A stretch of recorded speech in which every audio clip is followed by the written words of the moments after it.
할렐루야. 좋으신 하나님의 평강과 위로와 소망이 여러분의 삶과 가정과 일터와 자녀 위에 임하시기를 주님의 이름으로 축복합니다. 종종 모임이 있어서 나가보면 막 눈치 게임을 하게 되어져요. 내가 어디쯤 앉아야 되고 어디쯤 서 있어야 될지 몰라서 막 눈치를 봅니다. 특히 연배가 있으신 분들이거나 혹은 선후배가 막 섞여 있는 곳에 가면 제 위치가 조금 애매해요. 그래서 나이 많은 분들한테 가기도 스스로 좀 껄끄럽고, 또 젊은 사람들한테 가면 젊은 친구들이 막 눈치를 주고, 그래서 어디쯤 앉아야 되지, 어디쯤 서 있어야 되지, 막 이렇게 눈치를 봅니다. 이어지는 식사 자리에서도 마찬가지죠. 어디쯤 앉아야 될지 몰라가지고 한참이나 쭈뼛쭈뼛 하다가 억지로 등 떠밀려서 앉을 때가 한두 번이 아닙니다. 내 위치를 모르고 행동하거나 무턱대고 앉아 있다가는 상식 없는 사람, 예의 없는 사람, 이렇게 치부되지요. 자기 위치를 잘 알아서 그 위치에 걸맞게 살아가는 것이 아마 지혜이고 그리고 바른 모습이리라 생각이 되어집니다. 내가 주님을 따른다라고 말하지만 주님과의 관계성 속에서 내가 어디에 있어야 되는가라고 하는 자기 위치를 알 수 있는 그런 지혜가 여러분들에게 있어지기를 주님의 이름으로 소망하고 부탁을 드립니다. 올해는 우리 감리교회에서 적극적으로 추진하고 있는 사업 중에 하나가 있는데요. 그게 뭐냐면 하디 선교사 120주년 되는 해입니다. 그러니까 원산 부흥운동이 1903년인데 꼭 120주년 되는 해예요. 그래서 하디 선교사의 원산 부흥운동을 120주년 맞이해서 똑같이 회개하고 변화되어서 부흥운동에 나서자라는 뜻으로 120주년 행사를 합니다. 이 회개운동의 출발은 저 중국에서 급하게 강원도로 피신해온 두 여선교사로부터 시작되어집니다. 당시 중국에서 의화단 사건이 있었습니다. 청나라 말기 반외 세력운동이라고 해야 될까요? 외국인들을 다 몰아내고자 하는 그런 운동들이 있었는데 그곳에서 급하게 피신해서 강원도 원산 지역으로 피신해온 선교사 이들이 모여서 기도하고 말씀 보고 또 촉구하는 집회를 열었는데 그곳에 여러 선교사님들을 초청하면서 말씀 듣는 와중에 바로 감리교회 하디 선교사님을 초청해서 말씀을 듣는 시간을 가졌어요. 그때 이 하디 선교사가 강사로 와서 그 모임에서 강의를 합니다. 그런데 그 강의의 내용이 이런 겁니다. 나는 저 캐나다 토론토에서 출생을 했고 그리고 의대 출신이고 이곳에 의료 선교사로 왔습니다. 나는 백인이었고 그리고 이 미개한 조선 사람들을 대상으로 선교하고 있었습니다. 라는 생각을 회개한다고 하는 거예요. 내가 이만큼 공부하고 내가 이만큼 잘났고 내가 백인이었고 이런 우월감, 잘난 것, 무시했던 것, 차별했던 것 이런 것들을 다 토해내면서 회개합니다. 잘못했습니다. 용서해 주세요.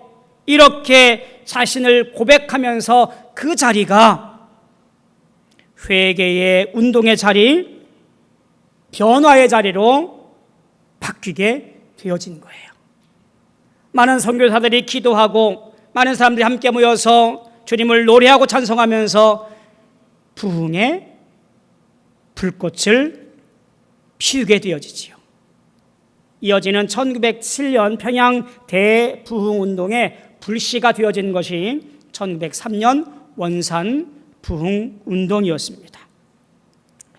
이를 바탕으로 우리 한국감리교회가 120주년 되니까 우리도 하디 선교사 기념대회를 합시다 라고 계획을 하고 이제 선교대회를 시작했습니다. 저 부산에서부터 시작을 해서 최근에 이 서울 지역 선한목자교회에서 하게 됐어요. 우리는 좀 지역이 좀 멀고 이동하기가 좀 불편해서 참석을 못했습니다만 이곳에 많은 사람들이 모여서 하디 선교사의 회개운동을 힘입어서 우리도 괴롭고 창피한 죄를 회개합니다.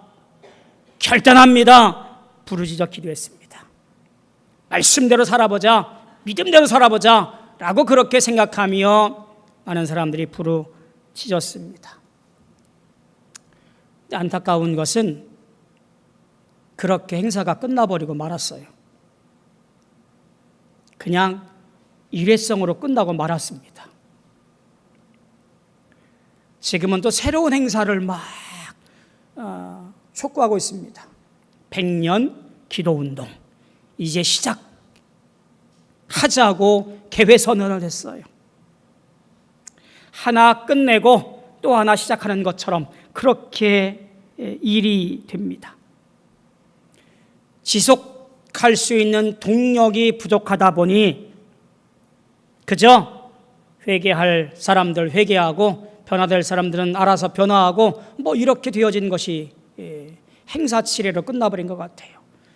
가만히 볼 때 그냥 요란하게만 했다라는 생각을 지울 수가 없는 것이 현재 우리의 모습인 것이라 생각이 되어집니다. 성경 어디에도 사실은 회개나 변화는 교회나 교단이나 어느 누구가 자 우리 회개합시다, 변화되어야 됩니다 이렇게 구호를 외쳐서 되어진 때가 없었습니다. 회개 운동이나 변화의 물결은 성령이 주체가 되어서 우리에게 은혜를 주시고 예수가 누구이신지, 하나님이 누구신지, 믿음이 누구인지, 무엇인지, 말씀이 무엇인지 갈급한 마음을 가지고 신앙적인 열정과 소망 중에 바라보며 변화되어지는 그 고백이 바로 깨닫게 되어지는 은혜가 우리로 하여금 새로운 삶을 살게 했었습니다. 어떻게? 왜 믿을 것인가가 아니라 대체 무엇을 믿고 있는가라고 하는 치열한 신앙적 열망이 우리를 변화시킨 거지요. 행사 치레로 해서는 어느 누구와나 회개할래야 변화할래야 할 수가 없는 거예요. 내가 잃어버리는 것, 성령의 도우심과 성령의 이끄심을 잃어버리는 순간 우리는 그저 껍데기 신앙으로 전락되어지고 마는 거예요. 껍데기 신앙이 뭐예요? 유대인들의 율법주의예요. 뭐뭐 해라, 뭐뭐 하지 마라, 그것을 지키는 사람은 믿음 좋은 사람이라고.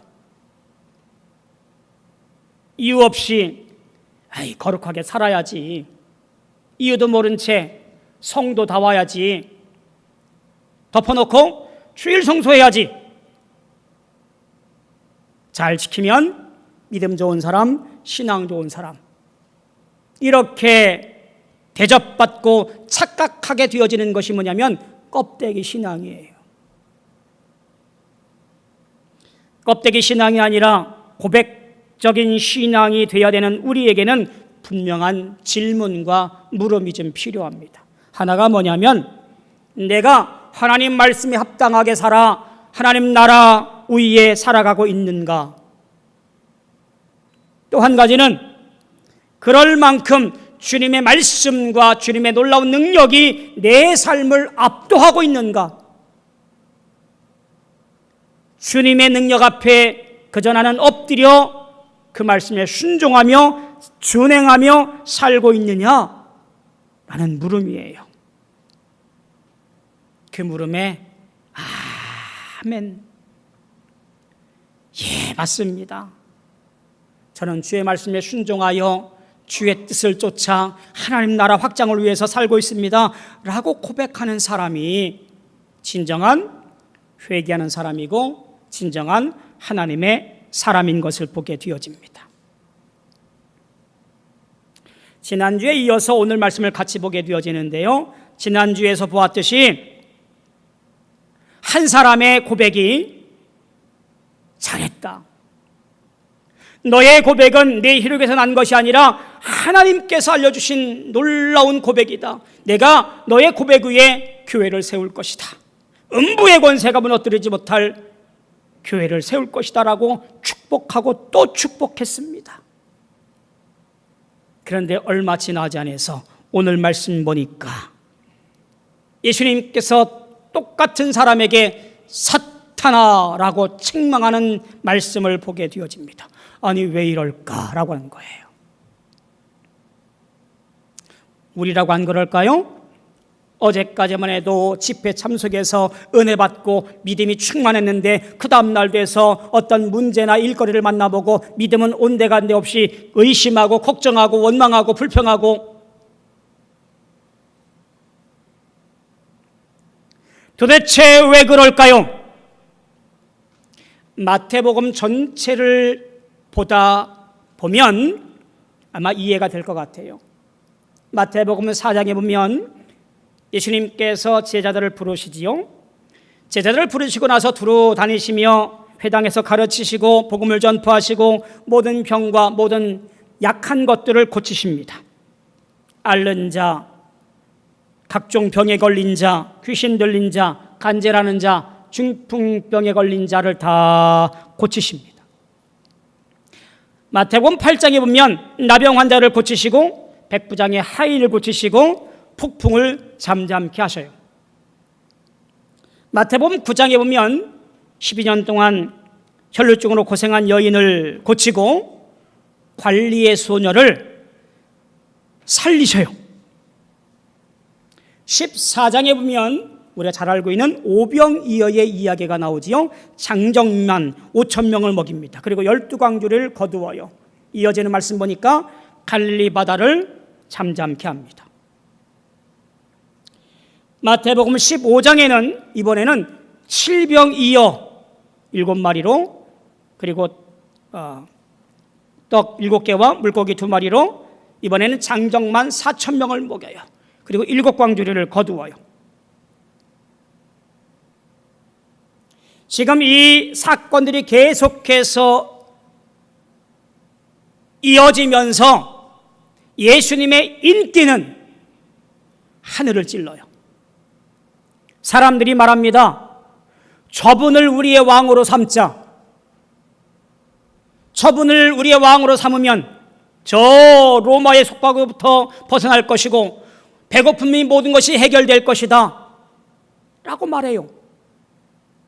사람들이 예수님을 진짜로 왕으로 삼으려고 몰려들기도 했었습니다. 자, 그러니 예수님 곁에 있던 12명의 제자들, 쉽게 말하면 최측근의 모습은 얼마나 기세등등했을까?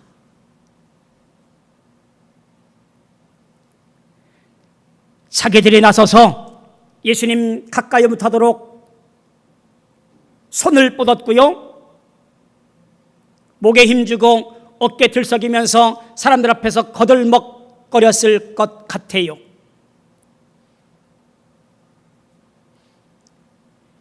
그들 말대로 예수님께서 왕이 되시면 나도 그 높은 자리 차지하고 떵떵거릴 수 있겠지, 뭐 이런 기대감이 그들에게 있었겠지요. 근데 예수님께서 찬물을 확 끼얹어 버리는 거예요. 내가 많은 고난을 받고 죽임을 당하고 제3일에 살아나야 할 것이다. 조금 전까지만 해도 주는 그리스도시요 살아계신 하나님의 아들이십니다. 잘했다 베드로야, 너의 고백이 정말로 참된 고백이구나 칭찬 들었던 제자들 가운데 한 사람이었던 베드로가 이제 내가 주님이 왕이 되시면 국무총리 자리는 내 자리겠지? 라고 속마음을 가지고 있었는데 예수님께서 죽다니, 사라지신다니, 그런 여기 보니까 항변하여 말합니다. 주여, 그리 마옵소서. 이 일이 결코 미치지 아니하리이다. 좀 쉽게 볼까요? 세 번역에 보니까 주님, 안 됩니다. 절대로 이런 일이 주님께 일어나서는 안 됩니다. 왜지요? 살아 계셔서 왕이 되어지고 내가 한 자리 차지해야 되는데 무슨 얘기입니까? 라고 항변하는 거예요. 조금 전까지 산을 옮길 만한 믿음이 있었는데 그저 한순간 말 한마디에 믿음은 온데간데 없이 사라지고 인간의 덕지덕지한 욕심과 교만함이 그의 마음에 불뚝 솟아난 거예요. 어제는 겸손했지만 오늘은 교만하여서 어둠 속을 헤매고 있는 거예요. 누구를 보는 것 같아요? 저와 여러분을 보는 것 같아요. 믿음 좋은 줄 알았더니, 예수님이 그의 인생의 전부인 줄 알았더니 어려움이 다가오고 눈물 쏟을 일이 생겨나고 내 육신적으로 아픔이 생겨날 때에 주님 이럴 수 있습니까? 살아계시다면 이렇게 나를 힘들게 할 수 없습니다. 예수 그만 믿을래요? 하나님 믿을 수 없네요.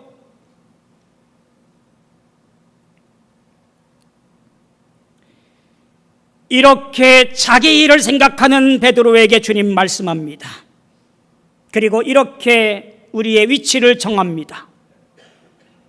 사탄아, 내 뒤로 물러가라. 너는 나를 넘어지게 하는 자로다. 걸림돌이더라. 내가 하나님의 일을 생각하지 아니하고 도리어 사람의 일을 생각하는도다. 베드로야, 너는 지금 내 앞에 있지 말고 내 뒤로 가야 돼.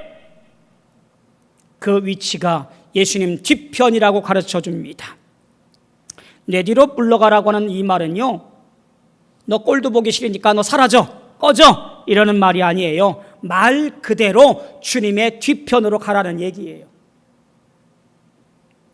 예수님께서 베드로와 안드레를 참 부르실 때를 한번 생각해 보세요. 마태복음 4장 19절에 보니까 뭐라고 말씀하시냐면 나를 따르라. 그리하면 사람 낭은 어부가 되게 하리라. 모든 제자들을 부르시면서 주님은 말씀합니다. 나를 따르라. 내 앞에 서지 말고 내 뒤를 따라 내 가르침과 내 말씀을 준행하며 살아가라고 말씀한 겁니다. 믿는 자의 모습은, 제자의 위치와 정체성은 주님의 뒤를 따를 때에 완성되어지고 빛이 납니다. 한창 들떠 있어서 앞뒤 구분 못하고 이리 뛰고 저리 뛰고 하고 있는 베드로와 그의 제자들 혹은 우리의 모습은 문제투성이이고 믿음 없는 자의 모습인 것을 우리는 알게 되어집니다. 우리가 주님 앞에 앞서게 되어지면 보게 될 십자가 고난을 보면서 회피하고 오히려 영광만을 쫓다 보니 사람의 일을 운운하게 되어지지요. 내 업적이 무엇인가, 내 의가 무엇인가, 내가 누릴 만한 것이 무엇인가, 이런 것들을 바라보게 되어지지요. 그러니 이것이 사람의 일이라고 말하는 거예요. 선교의 일도 그렇고요, 교회의 일도 마찬가지예요.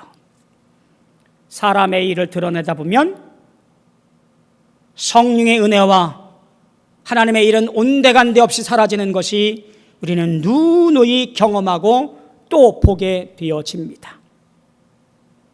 주님을 따를 때 오롯이 십자가만을 향하여 나아가게 되어집니다. 왜냐하면 예수님은 십자가 고난을 통하여 하나님의 뜻을 이루시는 분이기 때문에 그렇습니다.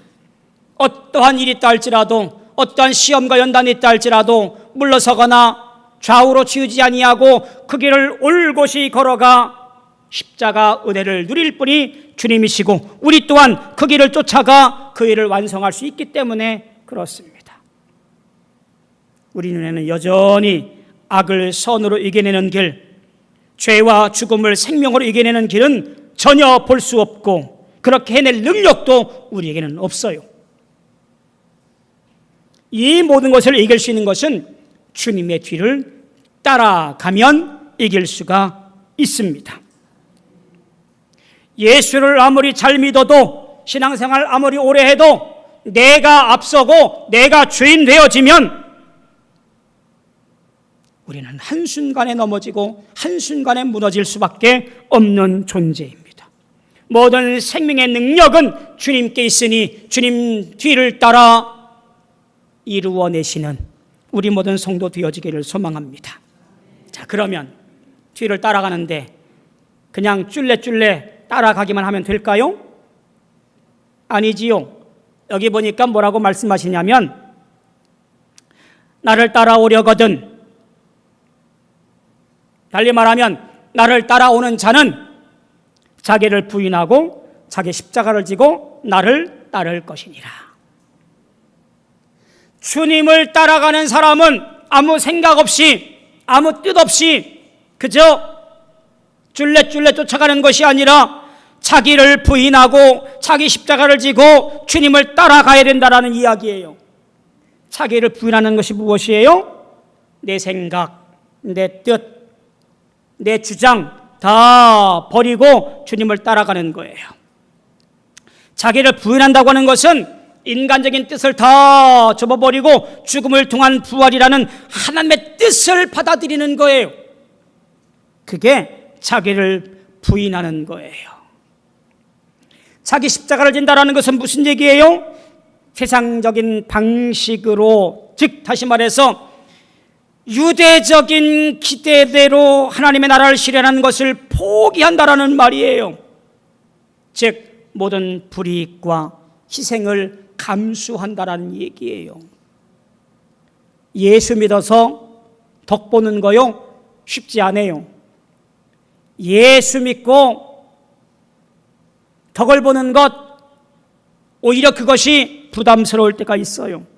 오히려 예수 믿고 불이익 당하고, 예수 믿고 희생을 감수하고, 예수 믿고 사람들한테 나 오지 말어, 너 우리하고 안 어울려, 이런 말 듣는 것, 그것이 십자가를 진 사람의 올바른 모습이고 사람들을 볼 때 비춰지는 내용들이에요.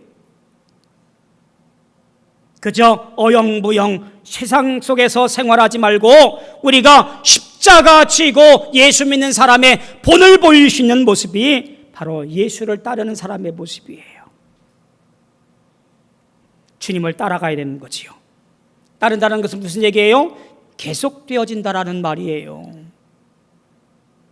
조금 따라가다가 힘들면 주저앉고, 조금 따라가다가 일 생기면 다음에 따라가지 뭐, 이런 것이 아니고요.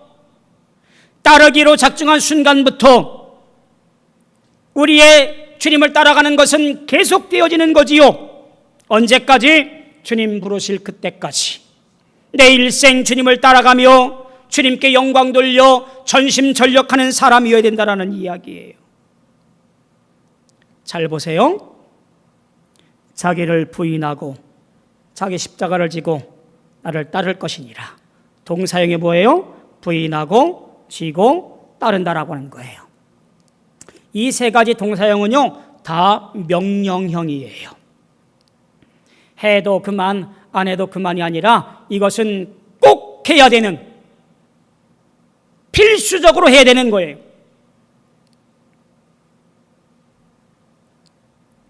주님을 따르겠다라고 하는 사람은 오늘 주님 말씀 따라 내 뜻을 저버리고 십자가를 져 순교할 만큼 결단하고 어느 한순간도 뒤돌아서지 아니하고 뒤돌아보지 아니하고 주님과 함께 저 영광의 길을 위해서 오늘도 살아가는 사람, 적극적으로 삶을 살아가는 사람, 바로 그 사람이 주님을 따라가는 사람이에요. 주님 앞에 서 있는 것은요, 사람의 일이에요. 그것은 걸림돌일 수밖에 없어요. 그러나 주님은 분명히 말씀하시지요. 아무개야, 내 뒤로 가라. 그리고 나를 따르라. 주님 걸어가신 그 길 앞에 혹 가시덩굴이고 돌짝밭이어도 주님 뒤에 있기에 감사와 찬송으로 뒤를 따르다 보니 어느덧 저 영광의 다리를 함께 보게 되어질 줄로 믿습니다. 사랑하는 성도 여러분, 내 믿음의 고백은 그저 입으로만 하는 것 아니에요. 배워서 고백하는 것도 아니에요.